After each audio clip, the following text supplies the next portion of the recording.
नमो भगवते वासुदेवाय।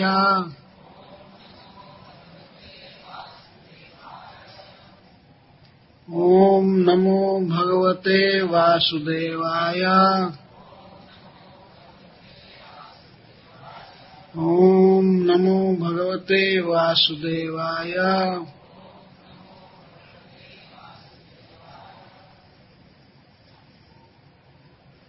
नृसिंहमद्भुतं वन्दे परमानन्दमाधवम्। स्वभक्तपक्षपातेन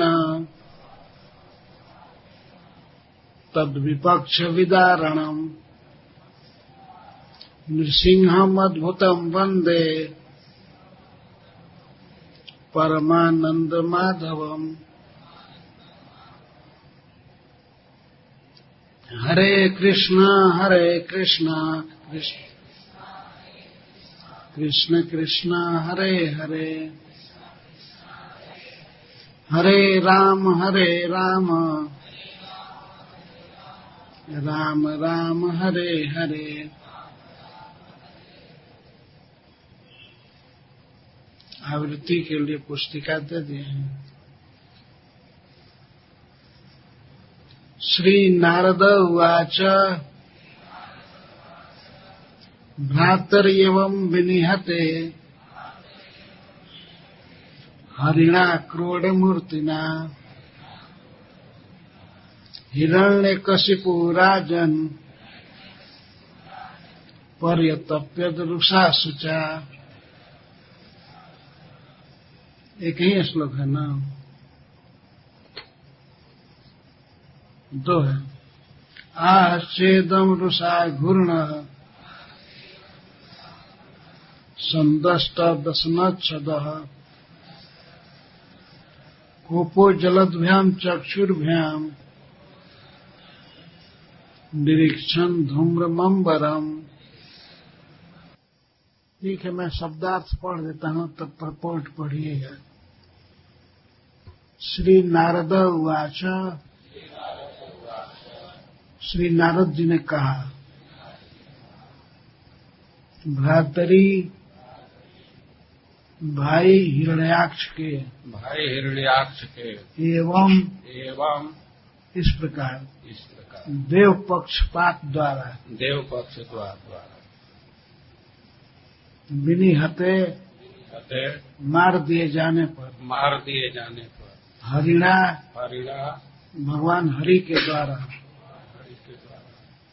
क्रोध मूर्तिना बराह मूर्ति द्वारा हिरण्यकशिपु राजन हे राजन हे महाराज युधिष्ठिर पर्यतप्यत बहुत दुखी हुआ रुषा क्रोध भी किया और सूचा शोक। क्रोध और शोक से हिरण्यकशिपु बहुत तपित हुआ, बहुत दुखी हुआ। आह चेदम और बोला यह रुषा पूर्ण क्रोध से भरा हुआ संदष्ट दशनच्छदः अपने ओष्ठ को दांतों से दबाकर कोपो जलोद्भ्याम और उसकी दोनों आँखें क्रोध से जल रही थी। चक्षुर्भ्याम दोनों आँखों से निरीक्षण देखता हुआ धूम्रम अंबरम उसकी आँखों से धुआं निकल रहा था जिससे आकाश धुंधला दिख रहा था। वो आकाश की ओर ही दृष्टि करके आकाश की ओर दृष्टि, असुरों की सभा में प्रवचन करने लगा। असुरों की सभा में प्रवचन करने लगा। ठीक है। श्री नारद उवाच भ्रातरि एवं विनिहते हरिणा क्रोधमूर्तिना हिरण्यकशिपु राजन पर्यतप्य दृशासुचा। अनुवाद और तात्पर्य श्रील प्रभुपाद के द्वारा। अनुवाद। श्री नारद मुनि ने कहा, हे राजा युधिष्ठिर, जब भगवान विष्णु ने वराह रूप धारण करके हिरण्याक्ष को मार डाला तो हिरण्याक्ष का भाई हिरण्यकशिपु अत्यधिक क्रुद्ध हुआ और विलाप करने लगा। तात्पर्य। युधिष्ठिर ने नारद मुनि से पूछा था कि हिरण्यकशिपु अपने ही पुत्र प्रहलाद से इतनी ईर्ष्या क्यों करता था। अतएव नारद मुनि ने कथा कहनी प्रारंभ की, जिसमें जिस तरह वह हिरण्यकशिपु भगवान विष्णु का दृढ़ बैरी बना था। दूसरा श्लोक। आह चेदम रुषा पूर्ण संदष्ट दशनच्छद कोपो जलद्भ्याम चक्षुर्भ्याम निरीक्षण धूम्रमंबरम। अनुवाद। क्रोध से भरकर तथा अपने होठ काटते हुए हिरण्यकशिपु ने क्रोध से जलती हुई आंखों से आकाश को देखा तो वह सारा आकाश धूमिल हो गया।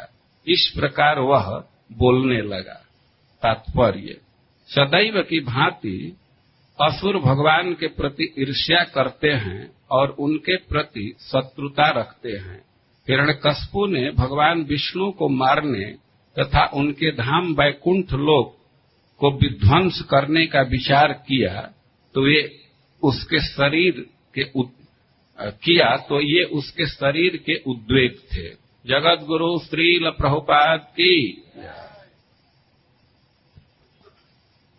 श्री नारद मुनि के चरण कमलों में प्रणाम करके और श्रील प्रभुपाद जी के चरणों में सादर दंडवत करके मैं श्री प्रहलाद महाराज जी के और भगवान के पार्षद हिरण्यकशिपु के बारे में कुछ कहने जा रहा हूं। यह 7वां स्कंध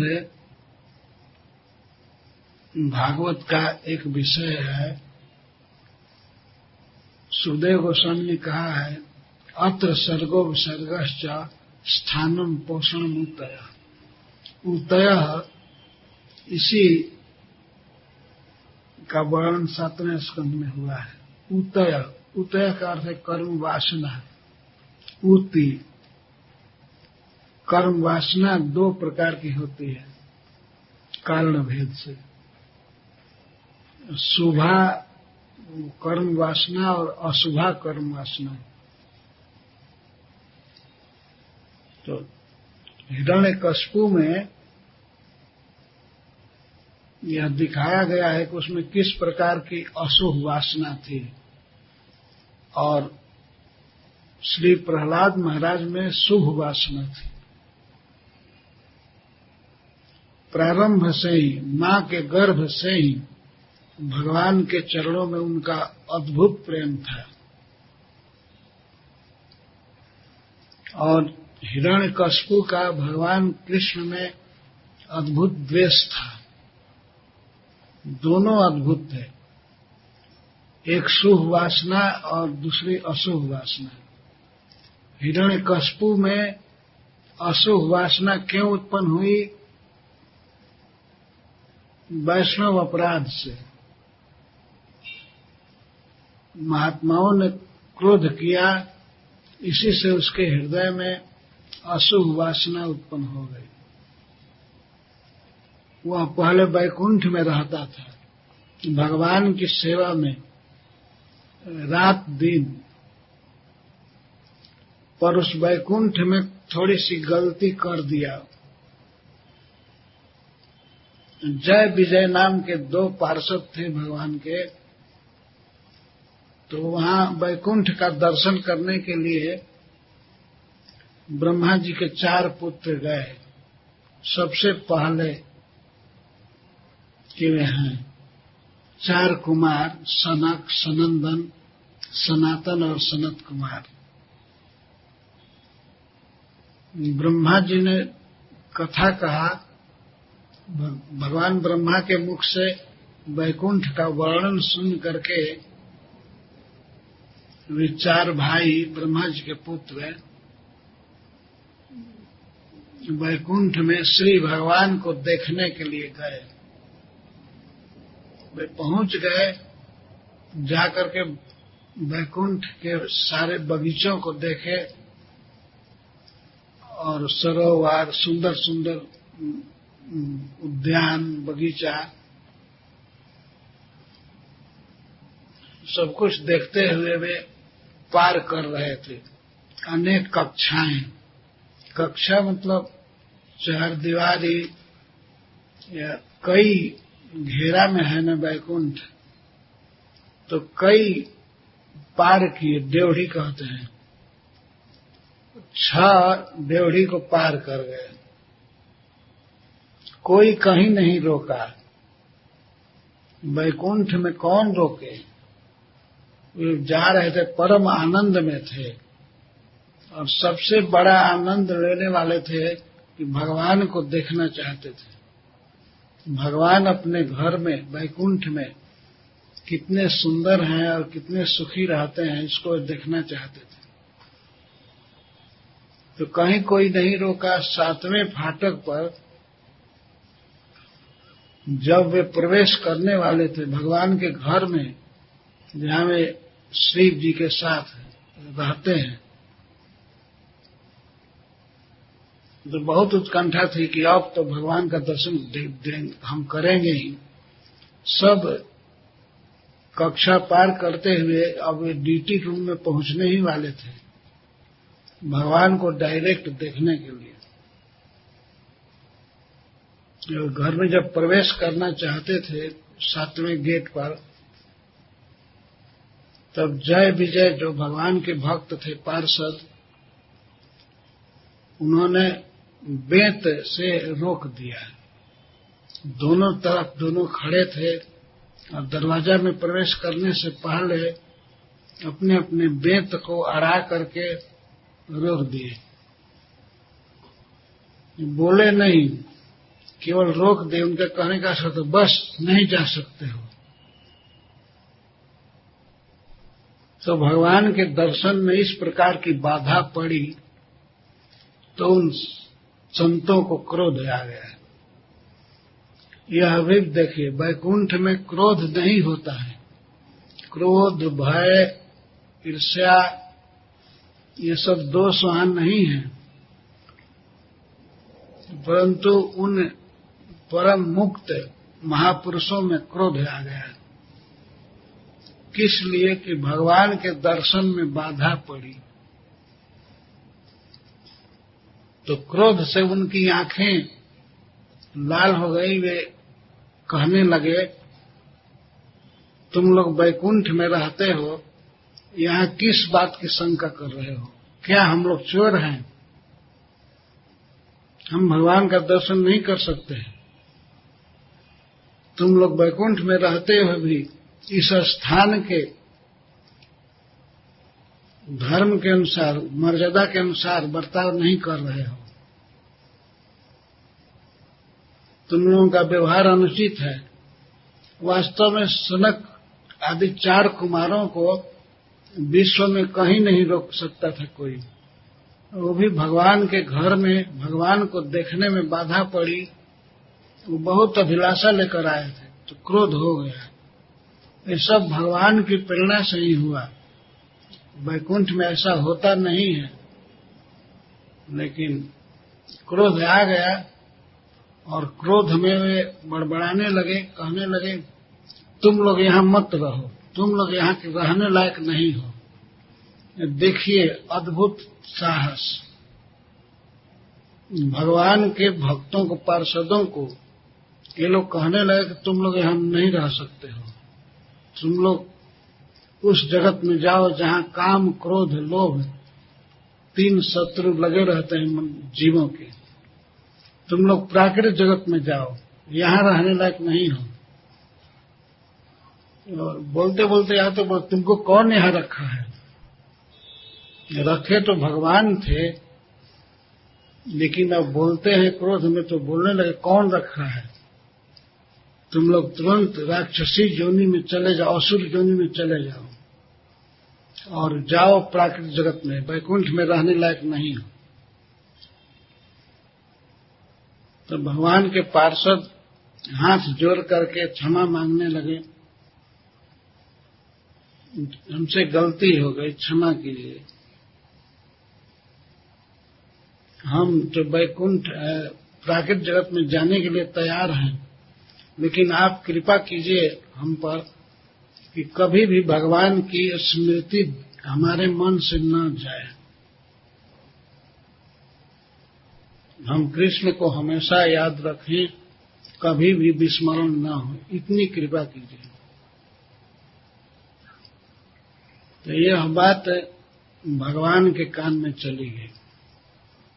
उस समय श्री भगवान लक्ष्मी जी के साथ विराजमान थे। तो अनेक पार्षद रहते ही वैकुंठ में, तो ये बात फैलते फैलते चली गई कि ऐसा हो गया है, आपके दोनों सेवकों को असुर होने का शाप दे दिया गया। तो स्वयं भगवान चल करके आए अपने भीतरी कक्ष से लक्ष्मी जी के साथ और सनकादि के पास चले आए और अपने भक्तों को ये सुन करके कि ये प्राकृतिक जगत में मैटेरियल वर्ल्ड में चले जाएंगे, वे बहुत दुखी थे। तो भगवान फिर क्षमा मांगने लगे चारों कुमारों से, हमारे पार्षदों ने आप लोगों का तिरस्कार किया, इसके लिए आप क्षमा करें। भगवान ब्राह्मणों के परम भक्त हैं। ये चार कुमार भगवान की स्तुति करने लगे, कहने लगे, प्रभु यदि हमने गलती किया है तो हमको दंड दीजिए, आप ऐसे क्यों क्षमा मांग रहे हैं? उस समय भगवान कहे हैं कि यदि ब्राह्मणों के प्रतिकूल मेरी बाह भी रहे तो मैं उसे काट सकता हूं। वास्तव में मेरी गलती है, मेरे भक्त कुछ गलती करते हैं तो उसको भगवान कह रहे हैं कि ये मेरी ही गलती है। आपका स्वागत होना चाहिए, यहाँ उल्टे आपको रोका गया, तिरस्कार किया गया, ठीक नहीं हुआ। तो श्री भगवान वहां कहने लगे, ठीक है, ये मेरे पार्षद बारंबार कह रहे थे भगवान मेरे मेरे, ये मेरे भक्त जाएंगे मैटेरियल वर्ल्ड में और मैं भी जाऊंगा। तो भगवान ने पूछा, कहा कि यदि द्वेष भाव से तुम रहोगे तो 3 जन्मों में मेरे पास आ जाओगे, और प्रेम से रहोगे भक्ति से तो 7 जन्म लगेगा आने में। तो जय विजय ने तुरंत कह दिया, हम 3 जन्म में ही आना चाहते हैं। जो भगवान की सेवा में रहे हैं वो कैसे दूर रह सकते हैं? तो 3 जन्म तक हम रहेंगे, आ जाए फिर भले द्वेष से स्मरण हो। तो इसीलिए वे दोनों पार्षद भगवान के द्वेषी हो गए। जय विजय, जय नाम था हिरण्यकश्यप का, वो बड़ा भाई था, और विजय हिरण्याक्ष बना, छोटा भाई था। तो यहाँ वर्णन हो रहा है भ्रातरी एवं विनिहते, जब भाई हिरण्याक्ष मार दिया गया, किसके द्वारा? हरि के द्वारा, साक्षात भगवान के द्वारा मारा गया। कैसे? देवताओं का पक्ष लेकर के भगवान ने मारा। एवं विनिहते, कैसे मारे? तो क्रोध मूर्ति ने, बाराह रूप धारण करके भगवान ने मारा। भागवत के 3 स्कंध में एक कथा है कि श्री ब्रह्मा जी पृथ्वी की सृष्टि कर रहे थे, सत्यलोक में थे। तो वहां मनु महाराज पहुंचे। मनु महाराज ने ब्रह्मा जी से विनय किया कि मैं प्रजा की सृष्टि करना चाहता हूं, किया हूं, लेकिन कहाँ वे रहे? पृथ्वी डूबी हुई है जल में, प्रलय समुद्र में। तो हे पद्म संभव, हे ब्रह्मा जी, आप कोई उपाय कीजिए।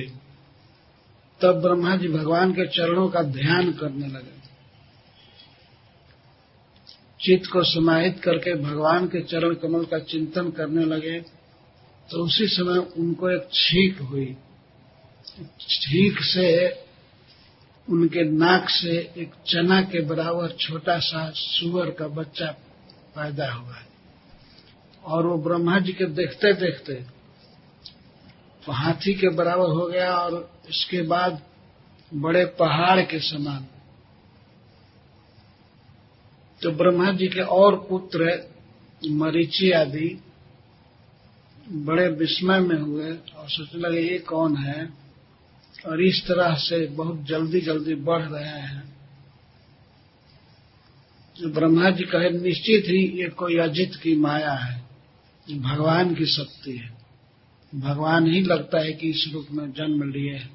वे लोग स्तुति करने लगे, भगवान की स्तुति करने लगे, सभी ऋषि मिल करके। तो भगवान इसके बाद गरजने लगे, बहुत बड़ा शरीर हो गया, बहुत बड़े पहाड़ की तरह। तो श्री भगवान उसी समय कूदे समुद्र में, सत्यलोक से। पूरा ब्रह्मांड जल से भरा हुआ था, तो समुद्र में कूदे और पृथ्वी का पता लगाने के लिए कहाँ है यह। तो हिरण्याक्ष पृथ्वी को रसातल में डुबा दिया था। उसने सोचा कि सारा धन पृथ्वी में रहता है, इसीलिए इसको वसुंधरा या वसुमती कहते हैं। तो पृथ्वी को चुरा लिया था, सारा सोना हीरा सब कुछ पृथ्वी में ही है। सबसे बड़ा चोर, सबसे बड़ा खल हिरण्यकश्यप, हिरण्याक्ष हुआ सृष्टि में। वास्तव में हिरण्याक्ष का अर्थ है, हिरण्य मतलब सोना, सोना पर जिसकी आंखें लगी हो। हिरण्यकश्यप का अर्थ है सोना ही जिसका बेड हो, अर्थात भोग भोगने वाला। और हिरण्याक्ष का अर्थ है कमाने वाला। पूरी दुनिया को चुरा लिया। तो भगवान गए खोजते हुए पृथ्वी को, वो पृथ्वी का पता लगा रहे थे सू सू करके। सुसु करोती इति सुकर, जो सू सू करे उसको सुकर कहते हैं, सुअर। तो भगवान बराह हैं, तो बराह की लीला कर रहे थे। पृथ्वी का पता लगाते हुए गए और लगा लिए। कुछ असुर वहां पृथ्वी को अगोर करके बैठे थे, लेकिन भगवान ने उनकी परवाह नहीं किया। वे पृथ्वी को उठाए अपने दांत पर और आने लगे। उसी समय हिरण्याक्ष जो प्रलय समुद्र में विहार कर रहा था, गदा लेकर के गदा का प्रहार करते हुए लहरों पर समुद्र के, और खोज रहा था कि मेरे जैसा वीर कोई मिले तो उसे 2 हाथ हो जाए। कोई योद्धा नहीं सामने आ रहा था। अंत में उसने वरुण देव से मिल करके कहा कि सुना कि आप राजसूय यज्ञ किए थे जब मैं नहीं था, अब मेरे जिंदगी में राजसूय यज्ञ करके दिखा दो, तब मानूंगा कि वीर हो। लेकिन वरुण जी ने कह दिया, अब तो मैं शांति का मार्ग अपना लिया हूं, अब युद्ध नहीं करता हूं, लेकिन एक वीर का पता बता रहा हूं जो तुम्हारी सब शेख ही पूरा कर देगा। उससे भेंट होने पर तुम मृत्यु सज्जा पर सो जाओगे और कुत्ते नोच नोच करके खाएंगे। तो वो इस बात से चिढ़ गया। वो लगा पूछने, कौन है वो, कौन है, कहाँ रहता है? तो श्री वरुण देव ने कह दिया कि देवर्षि नारद उनके भक्त है, तो तुमको पता बता देंगे। तो नारद जी के पास पहुंचा और पूछने लगा, हमारे भुजा में खुजलाहट हो रही है, मैं लड़ना चाहता हूं, मेरे लायक कोई वीर बताइए। तो नारद जी ने कह दिया। नारद जी अद्भुत व्यक्ति हैं, वे भगवान की निंदा करने लगे और असुर की प्रशंसा। उन्होंने कह दिया, वो तो आपकी जो पृथ्वी है जिसको आपने कमाया है, रखा है, उसको ले करके आ रहा है उस समुद्र में, समुद्र से ऊपर आ रहा है। तो बहुत कपटी है विष्णु, वो आपका धन चुरा करके ला रहा है।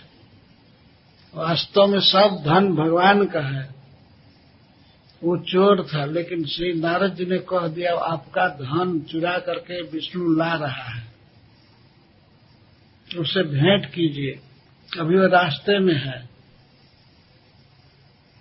तो वह चला, अरे ये तो अनर्थ हो गया है, अभी जा रहा हूं, अभी जा रहा हूं, और गया गदा ले करके। तो भगवान को देखा शूकर के रूप में। श्री नारद जी ने कह दिया था कि वो बराह रूप धारण करके विष्णु आपके धन को ला रहा है। तो देखा, तो सुना था कि ये बहुत बड़ा वीर है, इसलिए डर भी रहा था। तो थोड़ी दूर से कहने लगा, पहले रख, हमारे सामान को रख। तुमको पता है कि ये ब्रह्मा जी ने हम रसातल वासियों को दिया है, इसको, पृथ्वी को। ब्रह्मा जी को पता ही नहीं था और झूठ बोल रहा है कि ब्रह्मा जी ने हम रसातल वासियों को दिया है पृथ्वी को, तुम इसे नहीं ले जा सकते। अरे तुम जंगल में रहने वाला, ये जल में क्यों आ गया? उसका अर्थ एक वैष्णव कर रहे थे कि तुम तो वृंदावन में रहते हो, पानी में क्यों आ गया? जंगली जीव, तुम पानी में क्यों आ गया? जो श्री भगवान उसकी बातों का जवाब नहीं दे रहे थे, देख रहे थे कि उनके दांत पर पृथ्वी है, ये डर रही है कि ये दोनों युद्ध करेंगे तो मैं गिर पड़ूंगी। इसलिए भगवान अपनी प्रिया को सुखी रखने के लिए युद्ध नहीं किए शुरू में। वो कुछ गाली दे रहा था, उसको सह लिए। वे आ रहे थे ऊपर, और जब अपनी आधार शक्ति से भगवान ने पृथ्वी को स्थापित किया समुद्र के सरफेस पर ऊपर, इसके बाद कहा कि यहाँ ठीक है, तुम्हारे जैसे वीर से बैर करके मैं कहाँ जा सकता हूँ, अब आ जाओ, ठीक है। इसके बाद हिरण्याक्ष में और श्री भगवान में युद्ध होने लगा गदा से। तो गदा लिया था, इसीलिए भगवान भी गदा ले लिया हाथ में। उनकी कौमुदी गदा तो चिन्मय है, तो श्री भगवान गदा ले लिए, गदा से युद्ध होने लगा। घट घट आवाज हो रही थी, कोई वीर हार नहीं रहा था। तब ब्रह्मा जी घबरा गए। ब्रह्मा जी आकर के भगवान से कहे कि संध्या होते होते इसका वध कीजिए, नहीं तो ये बहुत बलवान हो जाएगा। तो भगवान मुस्कुरा करके ब्रह्मा जी की ओर देख रहे थे।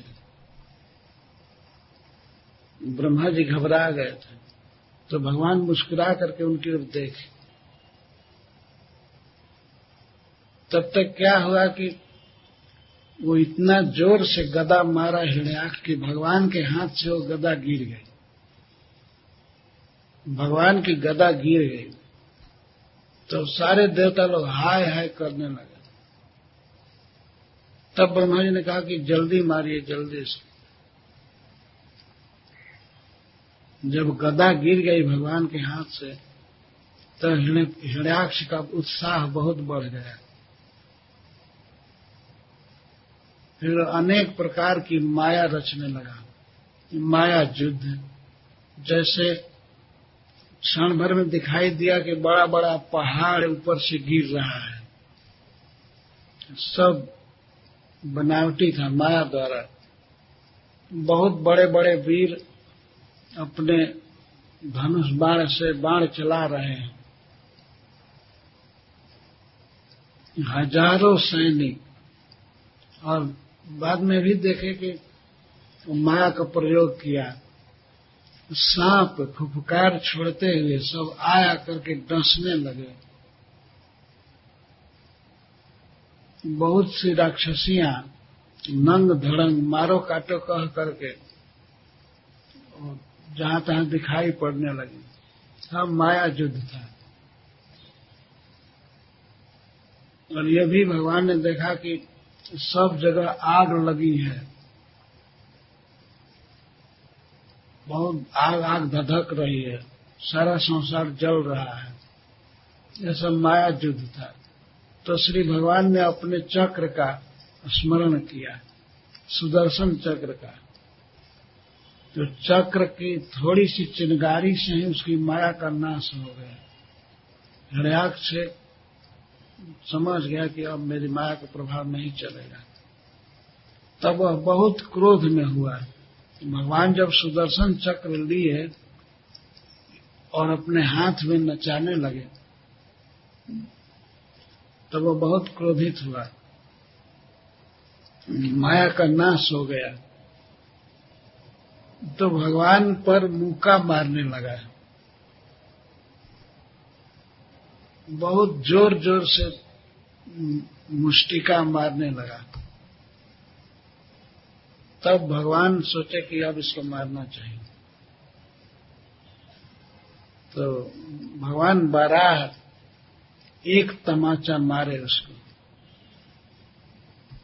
बाराह का अगला पैर हाथ ही होता है, तो अपने हाथ से, बाएं हाथ से श्री भगवान ने एक तमाचा मारा। कहाँ? कनपट्टी पर।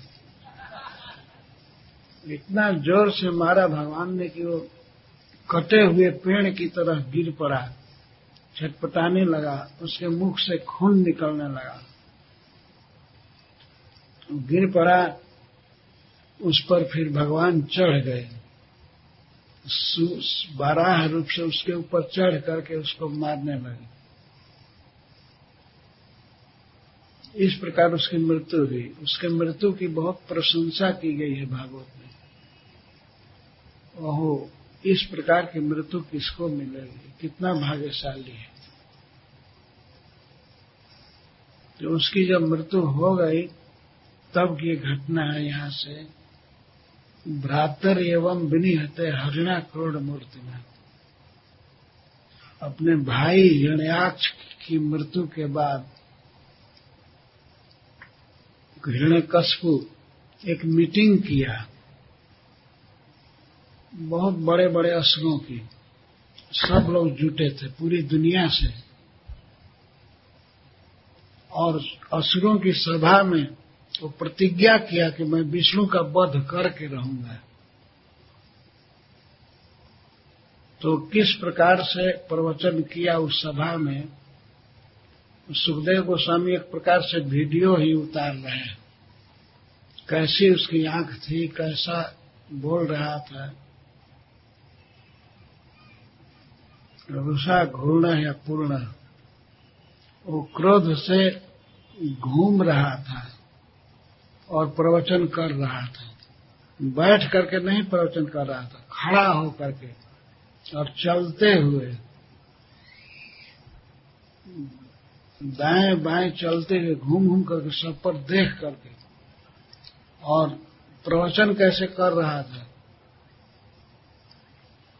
त्रिशूल हाथ में लेकर के, शूल ऊपर उठा करके, उसका यह कहना था कि वह विष्णु रहता है ऊपर वैकुंठ में, मैं उसके लोक को नष्ट करके रहूंगा और उसका वध करूंगा।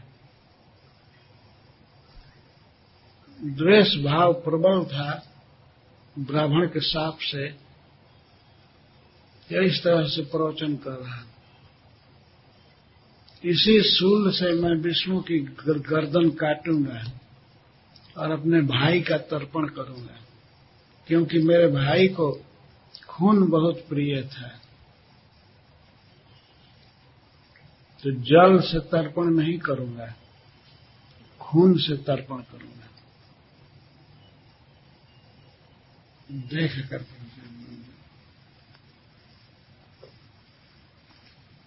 भ्रातर एवं विनिहते हरिणा क्रोध मूर्तिना हिरण्य कशपू राजन पर्यतप्य रुषा शुचा आह चेदम रुषा घृणा संदस्त दशना छद। दशना छद मतलब दांत के जो छद है, आवरण है, अर्थात ओष्ठ, ओष्ठ को अपने दांत से दबा करके प्रवचन कर रहा था। भगवान के प्रति इतना क्रोध था कि दांत पीस रहा था, ओठ काट रहा था दांत से,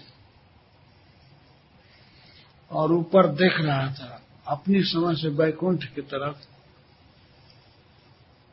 वो कहते भी है ना कि ऊपर वाला देख रहा है। ऊपर वाला कौन है? वो है विष्णु, कृष्ण। ऊपर वाला कोई चील है नहीं है, या गिद्ध नहीं है कि ऊपर वाला। ऊपर वाला सीधा कहना चाहिए भगवान कृष्ण। हिरण्यकशिपु जानता था कि ऊपर वाला वैकुंठ में रहता है, तो देख रहा था, बस ऊपर देख करके प्रवचन कर रहा था। कोपो जलद, क्रोध से उसकी आंखें जल रही थी और इतना धुआं निकल रहा था आंख से कि आकाश बिल्कुल धूमिल हो गया था। ऐसे आकाश की तरफ देख करके प्रवचन कर रहा था। क्या बोला, उसके प्रवचन का एक कुछ अंश यहाँ है। भो दानव दैत्य, हे दानवों, हे दैत्यों, सुनो। द्विमूर्धा त्रैक्ष संवर, कुछ के नाम रख रहा है, कुछ का जातिवाचक नाम रखा। हे दानवों और हे दैत्यों, ये जातिवाचक संबोधन था। सुनो ध्यान से। फिर व्यक्ति का नाम रख रहा है। द्विमूर्धा, दो जिसके सिर हैं, और त्रयक्ष, जिनकी 3 आंखें हैं। बड़े भयानक भयानक असुर उस सभा में बैठे थे। हे द्विमूर्धा, हे त्रयक्ष, हे नमुची, हे पुलोमन, हे हयग्रीव, सुनो। ये सब कभी नाम रख रहा है, अब सबको सावधान कर रहा है। सुनो।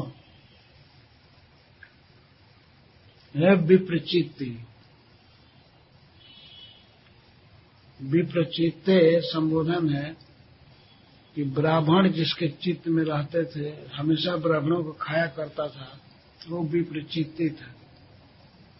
नमुची, नमुची एक बार जिसको हाथ में पकड़ लेता था उसको कभी छोड़ता नहीं था, इसलिए उसका नाम नमुची पड़ा। नमुची, इसको भगवान इंद्र ने मारा था देवासुर संग्राम में।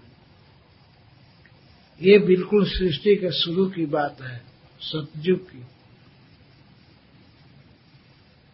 उसने ये बात कहा, सुनो ध्यान से, दूसरी चर्चा मत करो, और जो कह रहा हूं उसको सुनते ही बिना देरी के करो। श्रुता अनंतरम क्रियताम आसु मा चिरम, शीघ्र से शीघ्र मेरी आज्ञा का पालन करना है, इसलिए पहले सुन लो मेरी क्या आज्ञा है। सपत्नेर घातितः क्षुद्र, भ्राता में दैतः से, मेरा भाई मुझे बहुत प्यारा था और मेरा सुहृद था, हमेशा मेरे लिए भोग जुटाया करता था, सोना जुटाया करता था, सुहृद था। मेरा भाई मुझे बहुत प्रिय था, बहुत मेरा सुहृद था, परंतु उसको देवताओं ने मार डाला। देवताओं ने मारा नहीं, देवताओं ने दौड़ धूप करके विष्णु को अपने पक्ष में कर लिया और विष्णु मारा है। देवता इतने क्षुद्र हैं, उनमें शक्ति बहुत कम है, फिर भी उन लोगों ने विष्णु को अपने पक्ष में मिला करके मेरे भाई का वध करा दिया। इसलिए अब देवताओं को छोड़ना नहीं है। उस ध्यान से सुनो। विष्णु क्यों उनका पक्ष किया, तो कह रहा है पार्श्वी ग्राहेण विष्णुना हरिणा समेना अपि उपधावने। विष्णु पहले सम था, सबको बराबर देखता था, देवता हो चाहे दानव हो, कोई सभी जीव को एक नजर से देखता था। लेकिन देवताओं ने उपधावन करके, उसकी पैरवी करके उसको मना लिया, अपने पक्ष में कर लिया और उसका स्वभाव बदल गया। विष्णु अब किसी को मार रहा है, किसी का पक्ष कर रहा है। पहले सम था, समेना, पहले सम था, लेकिन अब विषमता आ गई है उसमें, उसका स्वभाव बदल गया। अब वो अपना स्वभाव छोड़ दिया, तो हमें उसकी जान मारनी है। अपने स्वभाव से वो गिर गया विष्णु। उसकी बुद्धि एक बच्चे के समान है।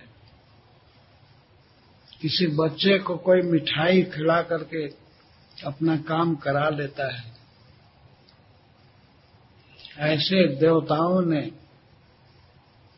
उसकी प्रशंसा करके, उसकी स्तुति करके अपने पक्ष में कर लिया उसको, और अब यह मर्डर भी करने लगा है। इसलिए विष्णु को हमें नहीं छोड़ना है। इसलिए ध्यान से सुनो। अब सब लोग भूमि पर जाओ और भूमि पर जाकर के क्या करना है सुनो। विष्णु को और देवताओं को मारना है। उनको मारने का उपाय बता रहा हूं। भूमि पर जाओ और जहां, जिस गांव में, जिस शहर में या जहां भी ब्राह्मण क्षत्रिय ये रहते हैं, उस गांव में, शहर में जाकर के आग लगाओ यही हिरण्यकश्यप की आज्ञा थी, जलाओ और सारे वृक्षों को काट करके फेंक दो। जो वृक्ष फल देते हैं, फूल देते हैं, कोई वृक्ष न रहे पृथ्वी पर, जाओ। ये फल और फूल ये विष्णु को बहुत प्रिय हैं। वह गीता में बोला है, पत्रम पुष्पम फलम तोयम, तो इसलिए एक फल भी न होने पाए, फूल न होने पाए, सारे वृक्ष को, लता को काट दो। और विष्णु की आराधना करते हैं ब्राह्मण क्षत्रिय, तो इनको नष्ट करो। यह राजाज्ञा हुई, राजा हिरण्यकश्यप की आज्ञा हुई। और जहां भी जिस गांव में शास्त्र अध्ययन, यज्ञ, तप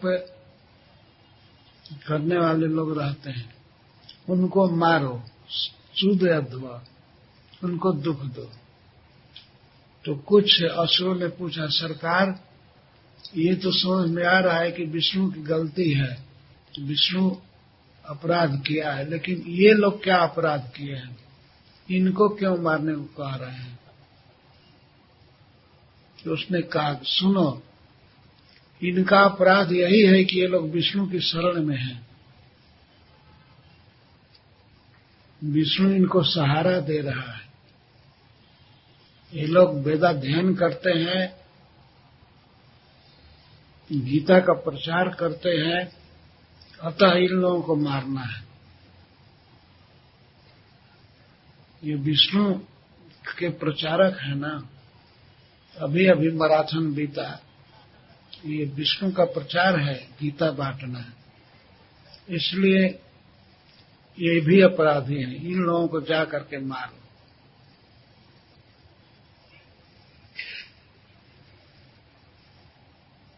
जहां यज्ञ होता है, दान होता है, धर्म होता है,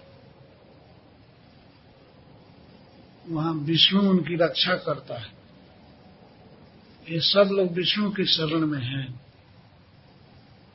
अतः इन लोगों को भी मारो। और इस तरह से देवता जब कमजोर हो जाएंगे, तब उनको आसानी से मारा जा सकता है। यज्ञ होने पर ये देवता मदद करते हैं मनुष्यों की, इसलिए यज्ञ नहीं होना चाहिए। इसलिए प्रभुपाद जी ने कहा है कि कलयुग में संकीर्तन यज्ञ अवश्य करना चाहिए। संकीर्तन यज्ञ पर हिरण्यकश्यप कहा कोई यज्ञ नहीं होना चाहिए। यज्ञ नष्ट करो, ब्राह्मणों को मारो, और यज्ञ में घी देने वाली गौओं को नष्ट करो। तो ये हिरण्यकश्यप की आज्ञा की देर थी।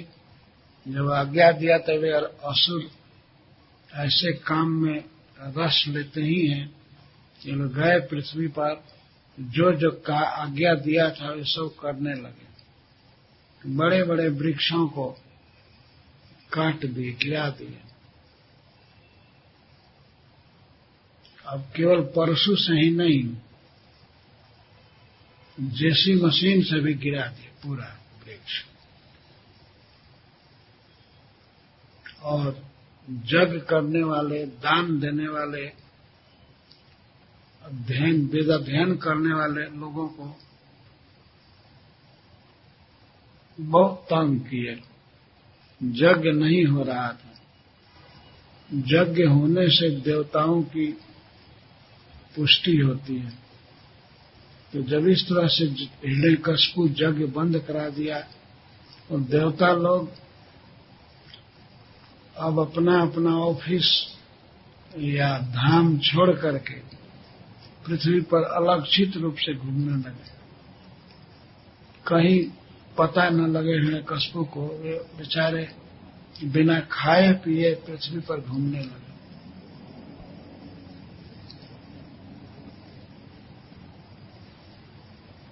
इस प्रकार से असुरों की सभा में प्रवचन करके सबको संसार को नष्ट करने में लगा दिया हिरण्यकशिपु। और इसके बाद अपने परिवार की इष्ट गोष्ठी किया। परिवार में उसके 4 लड़के थे, प्रहलाद, अनुहराद, संघराद और हराद। ये उसके 4 लड़के थे।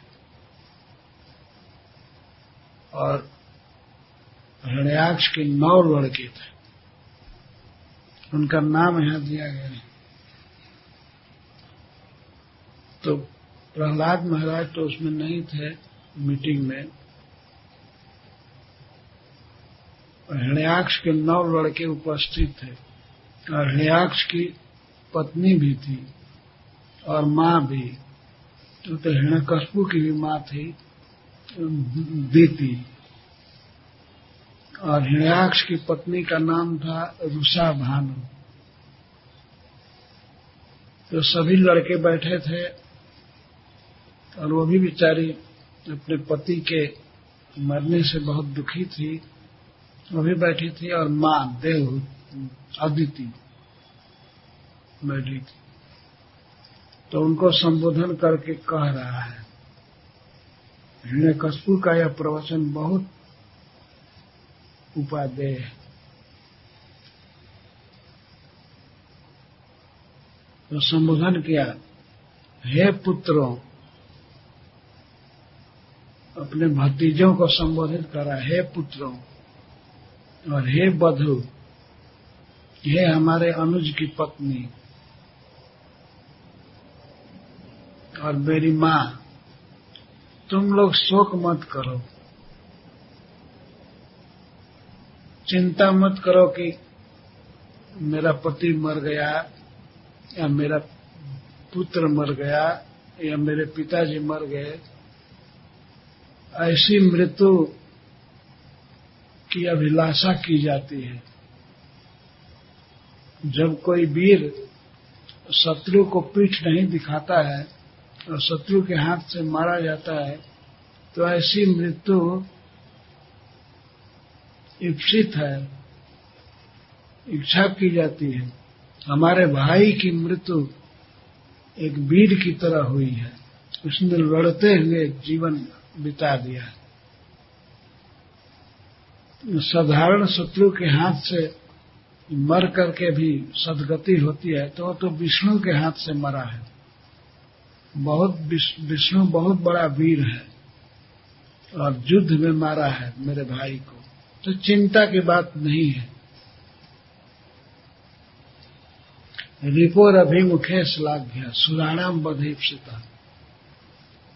युद्ध करते हुए शत्रु के सामने मर जाना, ये प्रशंसा की बात है, चिंता की बात नहीं है। तो शोक मत करो। तो किसी ने कह दिया, भले प्रशंसनीय मृत्यु हुई हो, लेकिन हमारा बंधु तो चला गया। तो इस पर कहता है, कौन रहेगा, कौन नहीं जाएगा। अपनी माता से कह रहे, माता, ये भूता नाम यह संवासम प्रपायामिव सुब्रते। इन मनुष्यों का इस संसार में एक जगह पर होना, यह प्याऊ के स्थान पर जुटने की तरह है। गर्मी के दिन में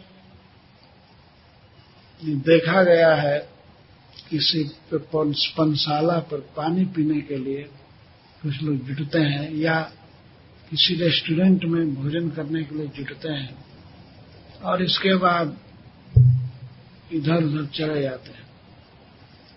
तो अपने पूर्व कर्मों के अनुसार कुछ मनुष्य या जीव इस संसार में एकत्र होते हैं और कर्मानुसार अपने अपने कर्म के अनुसार फिर अलग अलग हो जाते हैं। ये लौकिक दृष्टि से समझा रहा है, तो चिंता की बात नहीं करनी चाहिए। यही होना है संसार में। कुछ कर्म ऐसे हैं जिनके अनुसार हम एक परिवार में जन्म लेंगे, एक समाज में, और फिर कर्म के अनुसार ही अलग अलग होना पड़ता है। इसलिए शोक नहीं करना चाहिए। फिर भी कुछ लोगों की मुख मलिनता को देख करके वो कहने लगे, और दूसरे तरह समझा रहा है, किसके लिए शोक कर रहे हो? कौन मरा है? आत्मा नित्य है, नित्य आत्मा अव्यय। आत्मा नित्य है। नित्य का अर्थ है मृत्यु शून्य।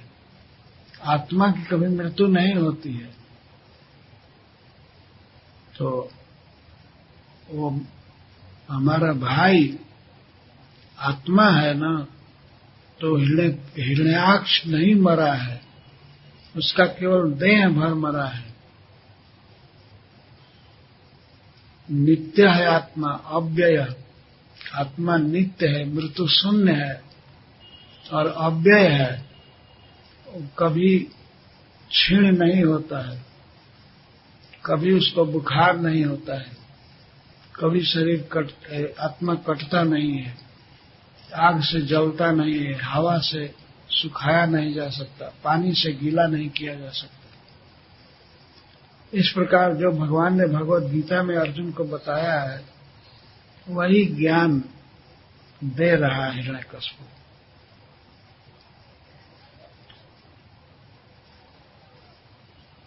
समझा रहा है बारी बारी से, हे पुत्रों, हे बहू और हे मां, चिंता मत करो। आत्मा अमर है, अजर है, कभी भी यह बूढ़ा नहीं होगा, कभी मरेगा नहीं। आत्मा शुद्ध है, निर्मल है। पर यह शरीर से बिल्कुल पृथक है, व्यतिरिक्त है।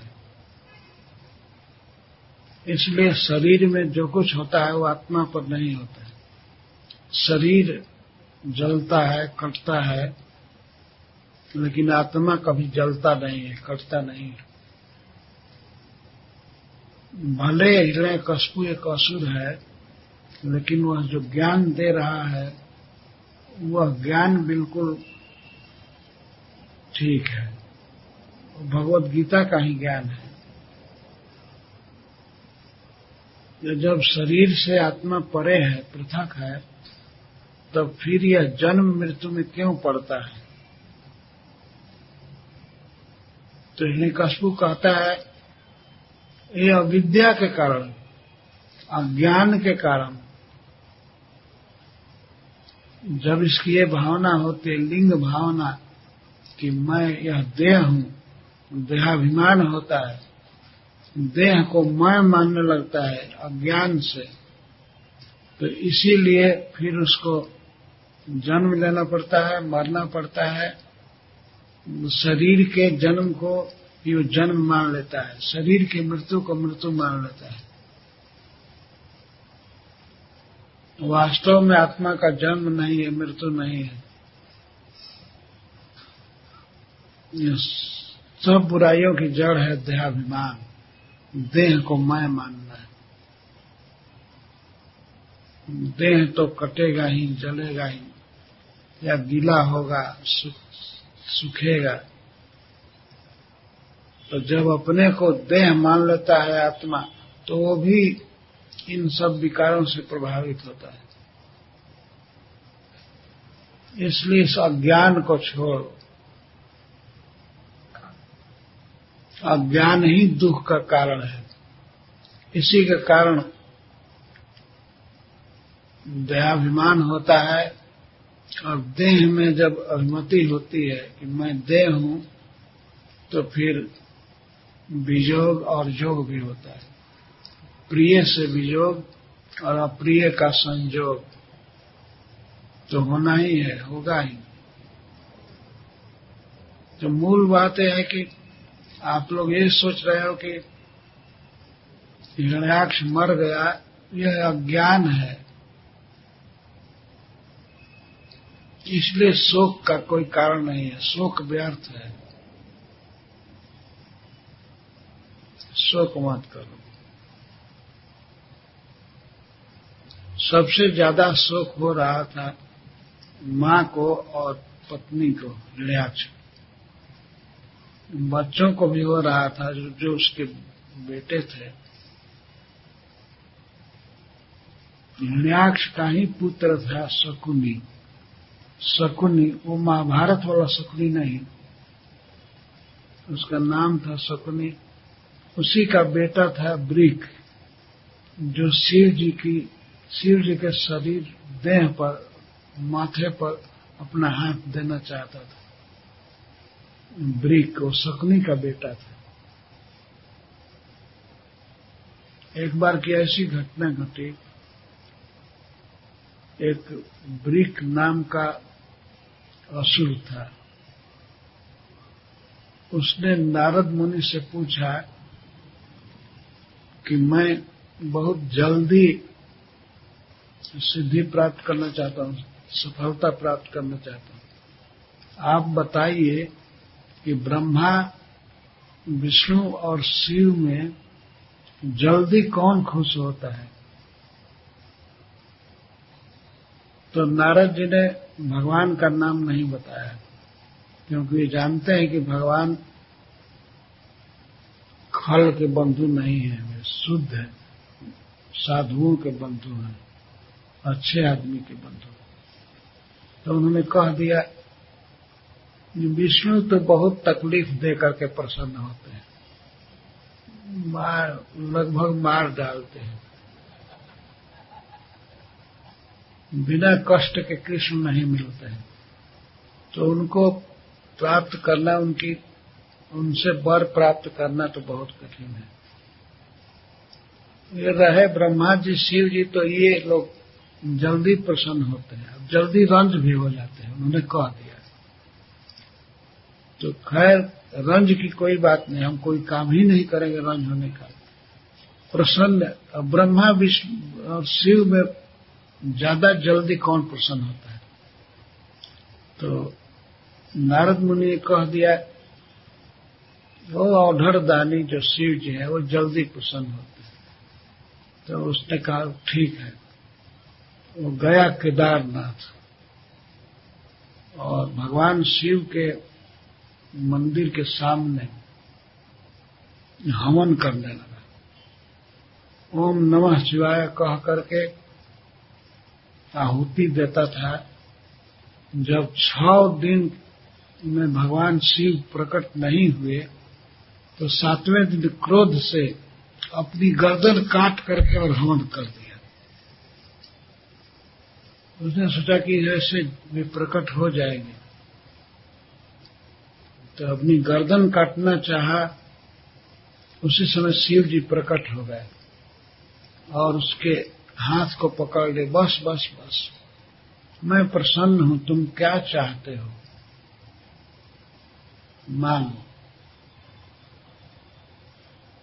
तो उसने कहा कि आप हमको वर दीजिए कि जिसके सिर पर हाथ रखे वो मर जाए। तो भगवान शिव वचनबद्ध थे वर देने के लिए, तो उन्होंने कह दिया ठीक है। यदि चाहते नहीं थे, लेकिन फिर भी अब कहे कि ठीक है। और सत्यवादी ईश्वर है।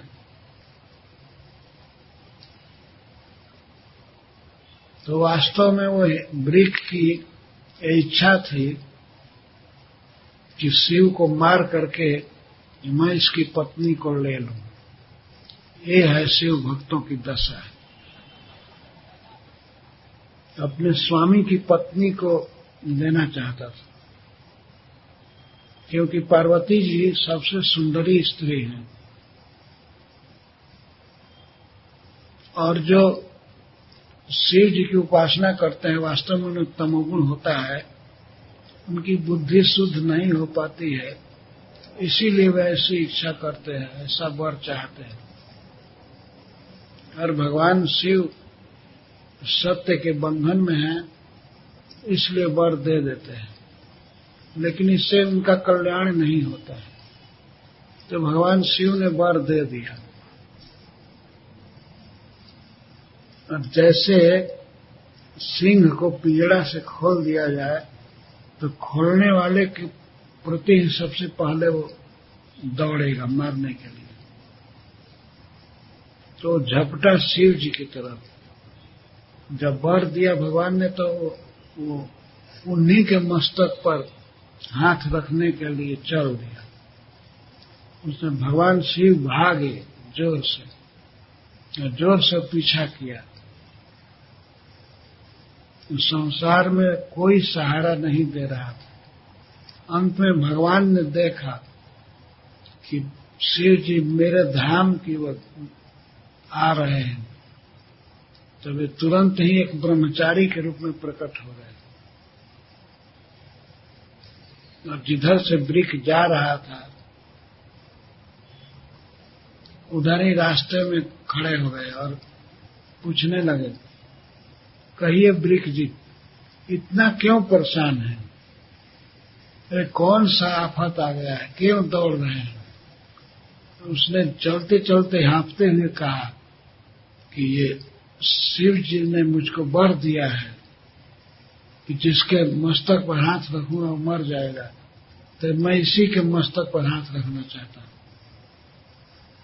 तब भगवान हंसने लगे, कहने लगे, आप उसकी बात पर विश्वास कर गए। अरे जब से दक्ष प्रजापति ने साप दिया है उसको, तब से वो म्लेच्छ हो गया है, पिशाच हो गया है, और आप इतना विद्वान होकर के पिशाच की बात पर विश्वास कर रहे हैं। इतने बड़े बड़े विद्वानों की बुद्धि फेल हो जाती है। अरे इसको देखना है तो आप अपने सिर पर अंगुली रख करके क्यों नहीं देखते हैं? और अवश्य मैं कहूंगा कि इस तरह से शिव सबको फंसाया न करे और इसको मारिए, पहले टेस्ट कीजिए। तो भगवान की बातों में उसकी बुद्धि गायब हो गई और तुरंत अपना मस्तक रखा अपने सिर पर, अपना अंगुली रखा और धड़ाम से गिर करके मर गया। तो इस तरह से जो भगवान हैं, भगवान विष्णु, वे भगवान शिव के भी आश्रय हैं। शिव जो कभी बचाए, इसीलिए भक्तों को भगवान कृष्ण का भजन करना चाहिए, उनका आश्रय लेना चाहिए। शिव जी के भी गति हैं भगवान। ये वृकासुर, ये हिरण्याक्ष का नाती था। हिरण्यकशिपु ने यह कहकर के उनको सांत्वना दिया और एक इतिहास सुनाया। सुनो, एक पुरातन इतिहास सुना रहा, बहुत पहले का इतिहास है, सच्ची कथा है। तो राजा सुजज्ञ के बारे में सुनाया, जब राज्य आए थे। तो अब मैं यही बंद करता हूं, फिर कल से प्रारंभ करूंगा। तो हिरण्यकशिपु परिवार के लोगों को, अन्य असुरों को उपदेश किया और देह और आत्मा का भेद बताया, लेकिन स्वयं देह को अमर करने के लिए, अजर करने के लिए तपस्या करने का निर्णय किया। यही असुर विचार है। इतना फर्स्ट क्लास का प्रवचन किया, लेकिन काम कितना नीच। अब अमर होना चाहता है, अजर होना चाहता है। इसके लिए हिरण्यकशिपु तपस्या करेगा। हरे कृष्ण।